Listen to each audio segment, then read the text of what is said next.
it's been a long time since we have had a wet Roubaix. I mean, the last one I can think of is like early 2000s. I was thinking, I think it was late 90s or early 2000s. Yeah. I mean, it's wild. So yeah, the move to October could be all for the better and give us a different Paris Roubaix than really we've seen for decades, which I think also it changes up perhaps our predictions and who is going to be raising their arms on the velodrome. If you want to start for the men's, I'll let you kick it off, Jessica. Who are you looking at for the favorite? Yeah, it's almost like we get a different type of Holy Week this year with our Flanders World Championships and our Paris Roubaix race. But I thought about this one for a while. Van der Poel is, he had that really great result the other day, winning, what was it? The Antwerp-Port Epic. Absolutely, Antwerp-Port Epic. He did a perfect classics performance. However, he did go on record saying that after Worlds, he's still not feeling 100%. His training hasn't been where it's at. Does that mean that maybe he's saving something for Paris Roubaix? I don't think so. I'm putting my money on Mads Pedersen. Mads Pedersen for the favorite. For a favorite, absolutely. No, we're not doing underdogs just yet. I gotta be a little controversial here. Yeah, Mads, we don't really know quite where he's at because he had just a rough Worlds. Like every time I watched the World Championships, he was crashing, coming back. As soon as he came back to the field, there was another crash and like someone else's bike tangled up with his. So he's obviously a strong rider, but a seemingly unpredictable rider, but it does lend to the strength of the Trek Segafredo team. Clearly, Jasper Stuyven is going very well. Tom Schoons, Toynes, and then gravel racer Kiel Reinen.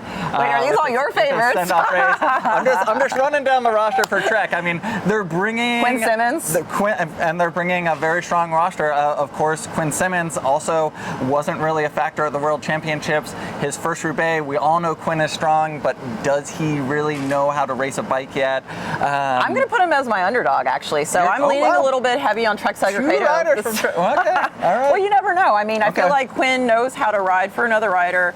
I've seen his performances this year. He had so many great moments at the Vuelta, couldn't quite pull it off. I feel like he's that wild card underdog that could really make some moves.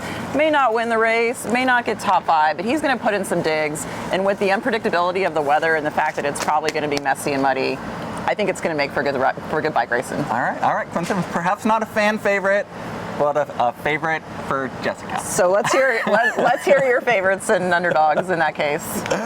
Well, I'm there with you for everything you're saying about Van der Poel, but I'm still going with Van der Poel for my favorite because the guy wins like half of the bike races he shows up to. Very true.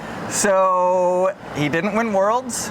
He is going to win Roubaix. Also, especially if it is a wet, wild Paris Roubaix, I am looking at racers with incredible handling skills, and we all know Van der Poel is a master of bike handling. Absolutely. So I'm looking at cyclocross racers, and he has a lot of cyclocross racers on his team as well. You've got Giuliani Vermeersch, you've got Tim Merlier, so he is bringing actually an incredibly strong squad. You look at the way they rode as a team during the Tour de France. Van der Poel is a clear favorite for me, even if he's not showing up with his very best form.